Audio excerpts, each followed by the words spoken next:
Hi, everyone. Hold on one second.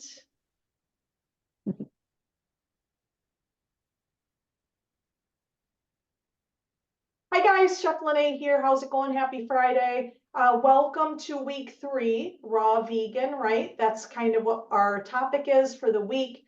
Tiffany and I were just talking about her kimchi. She brought it with her. Did you name it, Tiffany? We need a name, like Stella or something. I didn't name it yet. You should name all of your You know, there plants was a and your kimchis because it's alive, right? It is a live product. So what we're talking about today is lactobacillus or a lactic acid, which creates, it's a good gut bacteria that creates acid. So when you make the kimchi, you're going to get a byproduct of gas. And Tiffany, will you hold up your kimchi? And will you tell us the story about your daughter discovering her partying and going crazy? Yes, well, I put it in a jar and the liquid. I filled the jar to about right here, but the next morning my daughter ran in. She was like, "Mama, there's liquid everywhere in the kitchen." I was like, "What?" So when I came in, I grabbed the top and I could feel it. It was about to explode. So I had to go to the sink and gently open it, and everything was just like, it just exploded almost. So yeah, the everything just, oh my gosh, it expanded so much. So that's a good sign that you didn't kill the lactobacteria, okay? So when you over sanitize, you can kill ambient bacteria. And when you do that, you might not get a great fermentation. Fermented foods are cheeses and pickles and beer and wine, and even liquor is a byproduct of fermentation process. That's how we brew. So anything we brew or any cheese that we make is a living food. It changes dependent upon its ambient environment every minute of the day. Depends on the temperature and what's in the air and what other airborne bacteria can get in there. That doesn't mean we're going to hurt ourselves when we ingest the product, because we are utilizing salt. You know, there's a lot of salt in your kimchi recipe, and that's why it's there. And acid is being produced. The sugars are eating, well, the acid needs something to eat. And so it's eating complex sugars that are in the product. I hope that makes sense. So what Tiffany did was she put a lid like this, you know, the ball lid, and that is going to keep air from coming or going out of our jar, right? So what I told her to do, and what we're going to talk about today, is to take some cheesecloth, which is breathable. You could even do this with a coffee filter and put it over. We don't want any, ambient anything, particles getting into our pickles or kimchi or fermented product. And you just screw that right on, right? And then you might take a nice kitchen towel and just leave it out on your countertop somewhere and maybe cover with a kitchen towel. It can still breathe. Because what's going to happen is, as gases are formed which is what's causing that sour in the pickle, as that is produced, it needs somewhere to go. Now that's the rapid stages for the first, I don't know, 3 to 7 days, just depends on what you're fermenting. After that, you put it in the fridge. And the refrigeration temperatures are going to be below 40 degrees, right? So that's going to slow that fermentation down. And now the bacteria have run out of things to eat anyway, so they're not producing all that gas. Another thing we talked about, I was just showing this to Tiffany before we hit record. This is called an airlock.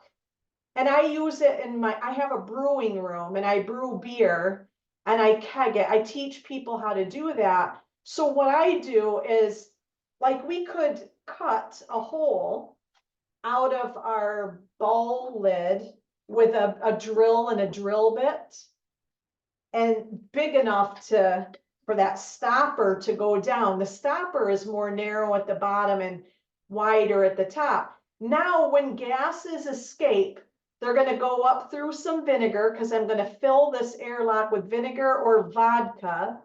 I use a really inexpensive vodka because the alcohol content is so high, bacteria can't live in it. You know, if you took vodka and you wiped off your countertops, you're killing bacteria. We don't want anything to kill the good bacteria that we want for probiotics. But the gases are going to escape, right? And air will be sucked back down in, but it's going to go through that vodka and it's going to be sterilized, if you will. Okay? Isn't that fun? Good stuff. So what happens is, you know, our bodies are full of good bacteria. All bacteria isn't bad and is going to kill you. The bacteria we have to worry about in food is Botulinum clostridium, which one eyedropper could kill 10,000 people. And that's because if we left food at room temperature and it didn't have acid and it didn't have salt, then the bacteria is going to keep growing until it's bad for human consumption. That's not what we have to worry about at all today. And this is a perfect segue into what we're going to do today. I decided, because I'm kind of the boss, that I'm not going to do the sushi demo because Chef Stephanie does a beautiful job of that on your class page. I want to give you more information, so I'm going to walk you through fermented vegetables, which we, by the way, do use in our macrobiotic week, which I think is week 5. Okay. In the macrobiotic diet, you should consume fermented vegetables for gut health, right? Helps break everything down once a day. And so, you know, those of you really into health, you might want to start this practice. So just like your kimchi, it's no different, but I'm showing you a different recipe. I do have my mise en place ready to go the way I expect you guys to do it. This is my sanitizer bucket right here. I don't need this lid because I'm going to ferment at room temperature, and I will put the lid on before it goes in the fridge. I don't want any off flavors from the fridge to get into that. Okay. So I have some sliced garlic. I've got some curry powder. You can see that's got a lot of turmeric in it. Not all curry has turmeric. There are different kinds, but this one does. I think it's called Madras curry and it's organic. Then I have some sea salt. I wanted to show you, this was the sea salt I got from that Asian market the other day. It was $1.25. And it's like, it's 2 pounds. Just goes to show you that when you get imported products like that in ethnic grocery stores, you can save a lot of money. And then I have some cayenne pepper. I like spicy. So I think a little sour, spicy, salty accoutrement, if you will, is awesome to be served with other flavors. It's a good palate cleanser, right? So I've got all my mise en place. I have 2 sanitized quart canning jars. When I say sanitized, I did not put them in boiling water because I don't want to kill any good bacteria that might be living on my cauliflower. Okay. And our recipe today is fermented curried cauliflower. And of course, I want to think of aesthetics. So I thought I would put some sweet peppers in there. So I have some sweet peppers ready to go. They'll look beautiful in the jar with the curried liquid. And then back here is my water ready to go, which is a quart of water. It's not just any water though. When you brew beer, when you make wine, when you make pickles, you want to use really high quality water. And unfortunately, out of our tap system, we can have a lot of gross bacteria that we might actually entice at room temperatures while we're pickling, right? We don't want that. So again, the acid and the salt aren't going to let a lot of bacteria grow, but we don't take any chances. This is from my bought my water machine, and I purchased that filtered water. Okay, so we've got that ready to go. Other types of fermented veggies, it can be any vegetable, but I've been buying them lately. And this one I really loved. This is fermented beets with ginger, and they're raw beets put through the fermentation process like we're doing here. Okay, I loved this one. And so every day I got in the practice of having like a tablespoon accompany my dinner. And it was amazing palate cleanser. We know that ginger has awesome health benefits. And so I really liked that. Next in my mise en place, I have 2 pieces of cheesecloth to go over my containers. Because again, I want the gas to escape and I don't want it to blow up. Again, a glass jar could be compromised by too much fermentation if it was just left out at room temperature forever, and then I have, of course, 2 lids here because I want to keep that cheesecloth on the top. And then I have a marker because these Sharpies, this permanent markers, are great for writing the date on here, so you know how many hours they've sat at fermentation, and you can scrub it off of the jar and reuse those jars, right? If we're really into health and intentional eating and all that, we care about biodiversity and we want to not use plastics and reuse, right? So that is the mise en place, and the procedure is so simple.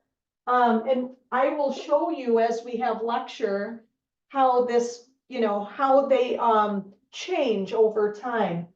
I didn't go ahead and cut up the cauliflower yet because I want to show you a trick.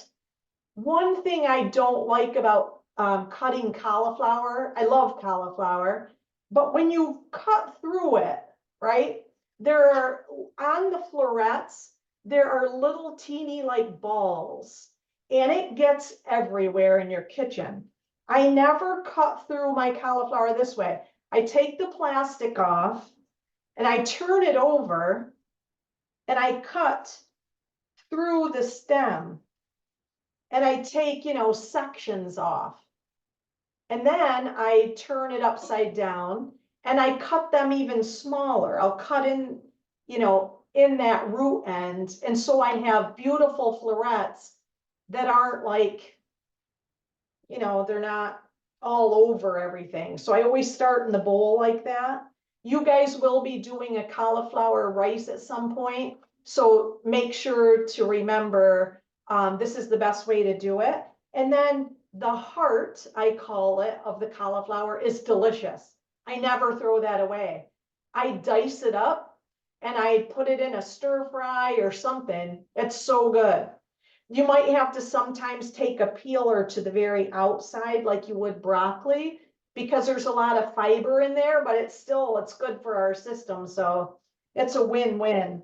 So I just cut through the stem there and I get those sections, right? And I only need enough to fill up 1 jar here today. So I'm going to take this section and I want to cut it up. I want them to be kind of bite size because I want to serve this with macro bowls. And I want them almost bite size. So once you remove that hard stem, all these just break apart, right? So we're going to go in our container there. And they're going to ferment for, I'm going to keep this for 2 months in my refrigerator.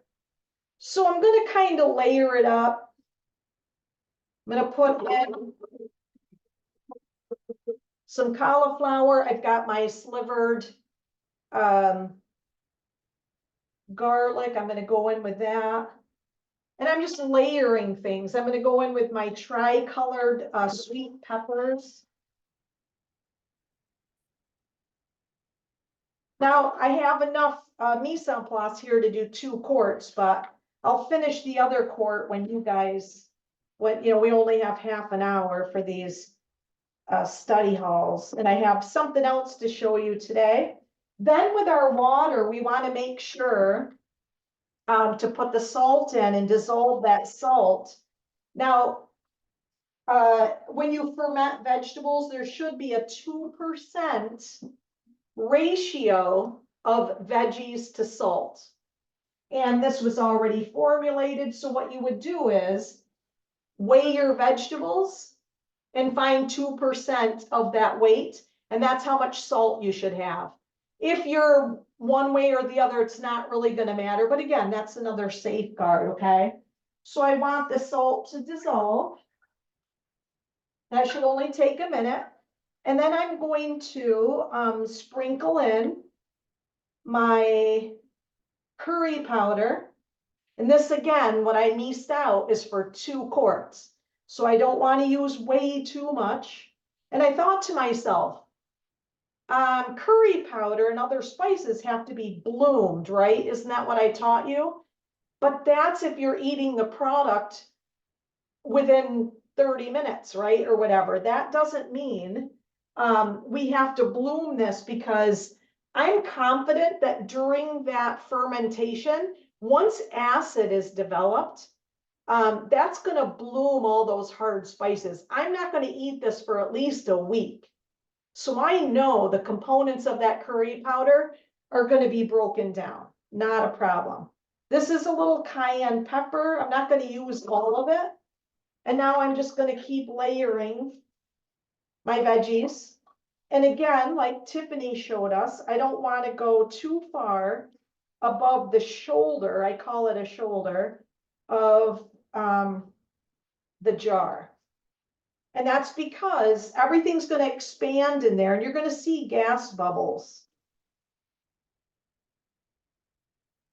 Okay, so I'm just going to fill up. And again, I have enough for 2 quarts here. You want to pack everything down in pretty tight. I made sure my hands were nice and clean. All my tools have been sanitized. I'm going to end with the peppers. It looks like it's a little above the shoulder, but it's going to sink. Everything's going to soften a little bit, right? Little garlic, using up the other half.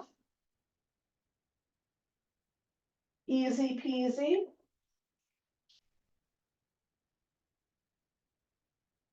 Now I don't want this water to be hot. When you pickle, the water is very hot. We don't need that because we want the lactobacillus, or that natural bacteria that is on the cauliflower. And then I might take a skewer and get the air bubbles out. I can see air bubbles coming to the top when I do this, because all those veggies are going to settle in the bottom. And now I'm going to go on with a little bit more of my spice, because I want to use half of that. This is called a souffle cup, 2-ounce souffle cup.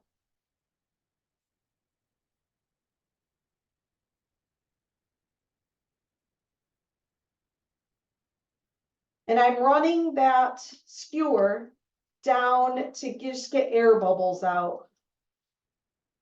And I want everything submerged under the water. So I'm gonna add a little more water. And because I'm not putting a lid on this, I am going a little above the shoulder. The shoulder is right here. I'm about 1/4 of an inch above the shoulder, but I'm gonna put my cheesecloth on it. And that's it. And it's going to sit at room temperature to 3 to 5 to 7 days. And that's just gonna be, I'm gonna look at it, now we'll take pictures to see how fermented it is. And the way I will tell is look at it today. You don't see any air bubbles, right? You might see 1 or 2, but in 2 days, we're gonna see like real distinct gas in there. And then I will put the lid on and stop it from, you know, being in the ambient, you know, environment. So what questions do you guys have for me about that fermentation? Anything? Or any of your recipes for the week, for that matter? No, you good? Have you read through the recipes and you're good? Make sure you know that you don't have to purchase a dehydrator.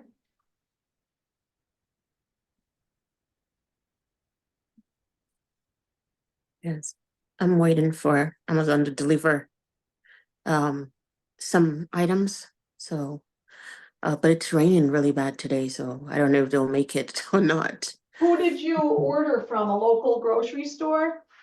Yes, that's what I normally do. And then the gochugaru, well, I'm not saying it properly, but with that, I had to order it from a separate store on Amazon, not local.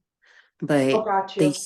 yeah, but they did give me an estimated delivery time of 10 p.m. today. But it's rain Okay. when it rains, Amazon tends to push the orders out to the next day. So we'll see. Okay. I wanted to get started. So Yeah, that would be good so that you have time to ferment. Now, but like I said, if you can't swing the whole showing me the kimchi 3 days and then 3 days later, I will mhm, be okay with that. You know, okay, we're gonna revisit the kimchi on our macrobiotic day, so not to worry about that. okay, Okay. all right. The cauliflower is pretty though, isn't it? Very pretty. Mhm, That's gonna be delicious. And now here's the thing. And if you want to start eating a fermented product, maybe a 1/4 cup every day for health reasons, you don't want to mhm, grab any pickled item off the grocery store shelf because it's going to have too much sodium and sugar and stuff in it, right? But doing it mhm, at home allows you to control everything that's in there. So if you wanted ginger or turmeric, you know, minced, any of that anti-inflammatory or antimicrobial stuff, you could add whatever you want. And then you could Google health benefits or vitamins and minerals, and you could put together, you know, an item that is made specifically for X health issues. I think that would be very cool. That's a great business plan too, right? Because we mhm, know that the trends are that people are very health conscious. We're getting more and more health conscious as the decades progress. Instead of reacting to symptoms, we want prevention. And our diners and our clients are wanting that as well. So you'd be ahead of the ball game if you started to develop fermented items that, you know, you could then use for your clients for certain things. So mhm. the other thing I wanted to show you, because I didn't think I did such a great job at it during our live session. Sometimes there's so much information to get through that I don't get to show you everything I want to, but I have my sous vide machine here today and I wanted to show it to you. So this is what I was talking about. This is a sous vide machine used a lot in raw food, raw vegan, because I can set this. It's just a computer that you clamp onto a vessel with water.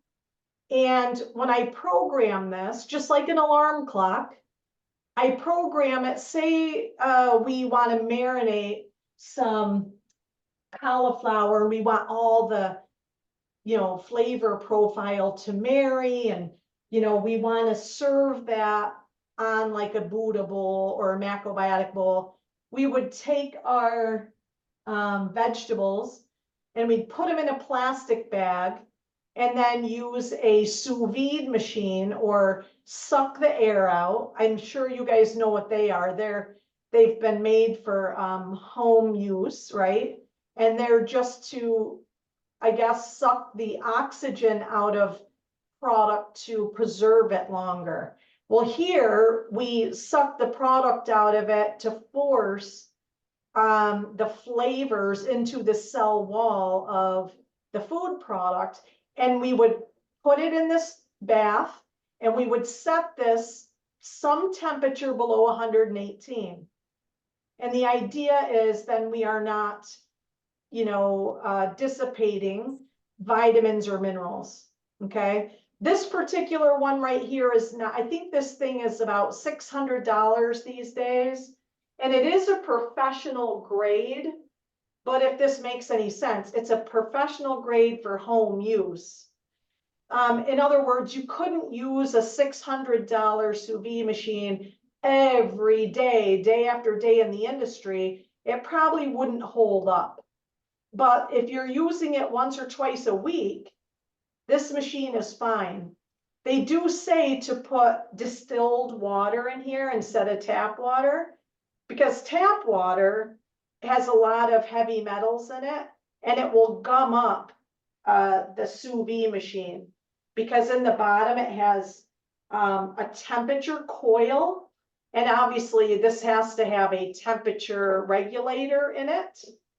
So I'm going to show you kind of the insides there. So you just kind of take it off of your vessel. You can use any vessel you want. I like to use a clear. This is called a Lexan, by the way.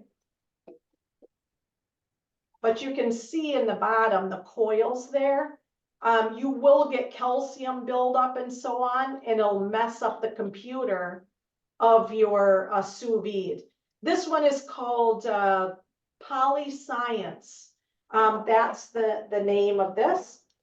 And used a lot in restaurants now for molecular gastronomy and, set it and forget it type thing. You could put meats in here and you can dissolve connective tissue. And then when a guest orders it, pluck it out of here, cut the bag open, sear it on your grill, and it's perfect every time.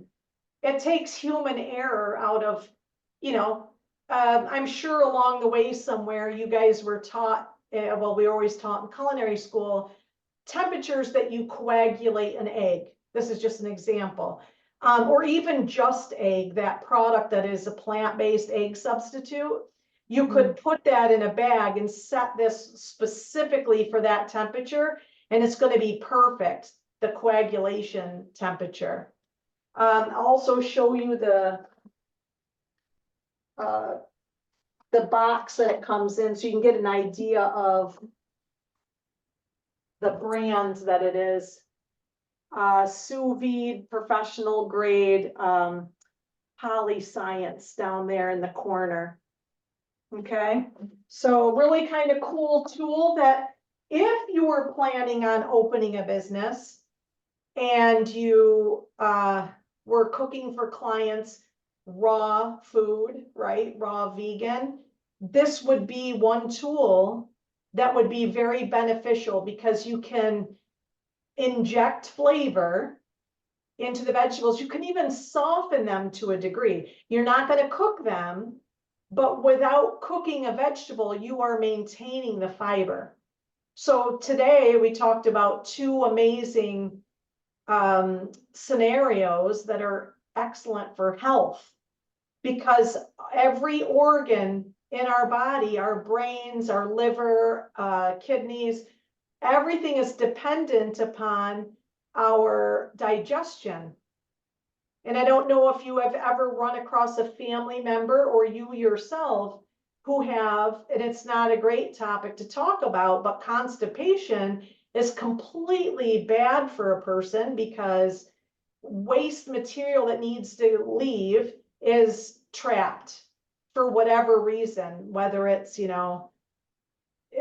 opposite is true with IBS and IBD, which isn't great either. It needs to be a regulated thing that all of our system is working together, right? So probiotics, like the fermented vegetables we just did, having a little bit every day, helps that your gut digest our food properly and on a regular basis.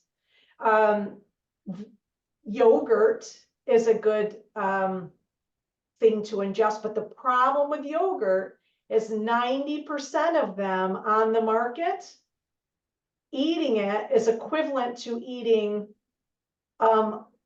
candy bars for breakfast or bottles of soda because of all the sugar that's added into them. Whoever's making the yogurt, they want it to taste good, so people buy it, and people don't do their due diligence unless you're a professional cook or chef. Then we care about that, but the average person, until there's a health issue, just, oh, yogurt's good for me. And that's as far as they delve into it. You know what I mean?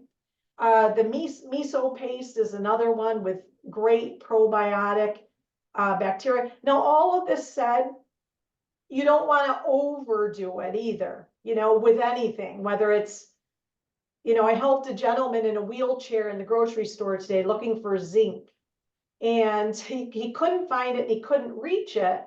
And I thought, I wonder why he wants zinc specifically. So I was looking it up, and, any mineral or vitamin or fiber, it should be discussed with a health professional, right? You can't just take, just like maca root, you can't just take 5,000 milligrams of it a day and say, oh, I'm really going to knock out that whatever health issue. It doesn't kind of work that way. It has to work in conjunction with various, protein and other nutrients.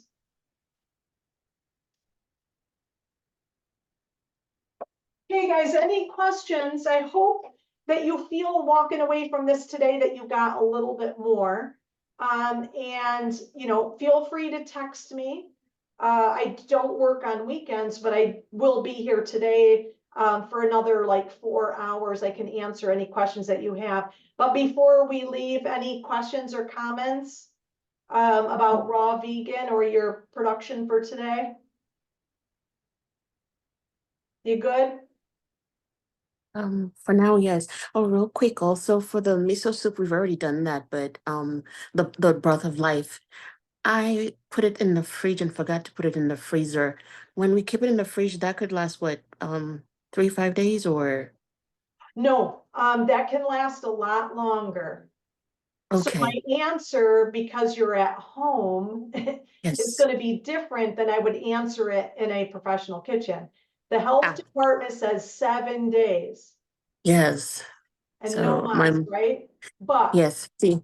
at home, if I know I'm healthy and I don't have a compromised immune system, I'm going to keep it a month because all the Okay. solids have been taken. There's nothing in there to grow bacteria.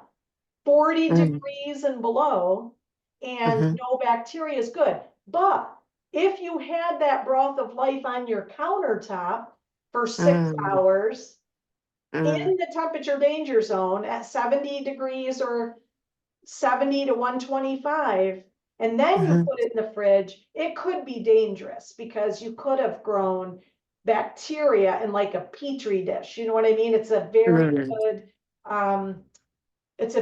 environment to grow bacteria.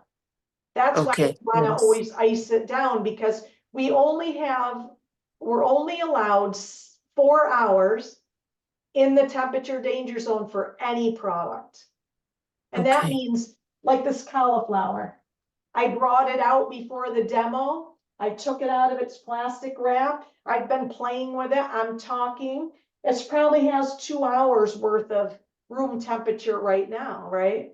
And then Mm, I'm gonna store it, or actually I'm gonna make my other fermented quart of curried cauliflower. But then when I bring it out, say I want some for dinner tonight, and I bring it out, now it's out for another hour, and then I cook it, and then I didn't put that in the fridge right away. In one day, my cauliflower is already a petri dish that could potentially cause, an illness to a person in the industry, especially if they were sick.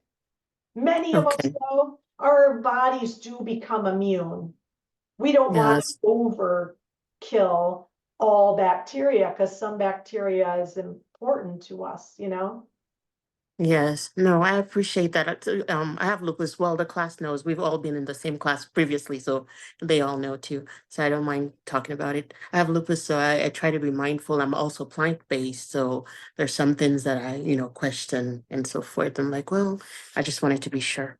So thank you so much for that. Oh, you're welcome. That's why we say, take a stock like that. It was simmering and not boiling, but it's still Hmm. about 215 degrees. So the Yes. bacteria is not gonna grow so well over 140, right? Right. We want to take it from that 200 down as Mhm. soon as we can, because then we have more window of opportunity for it to get a 4-hour window while we're working with it and so on. So yeah. Okay. No, thank you so much. And I'll text you when I'm also ready to submit some things. Okay. Yep. Not Okay. to worry. Thank you. All right. Keep me You're posted. welcome.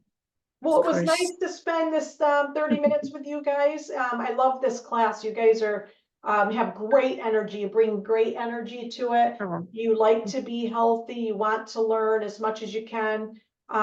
Feel free to set up, let me know if you'd like to set up a one-on-one for anything. okay. And let me know if you have any recipe questions, okay? Awesome. Thank you, Chef. Thank Bye, you. guys. Bye. Have a Bye, nice lady. weekend, everyone. You too.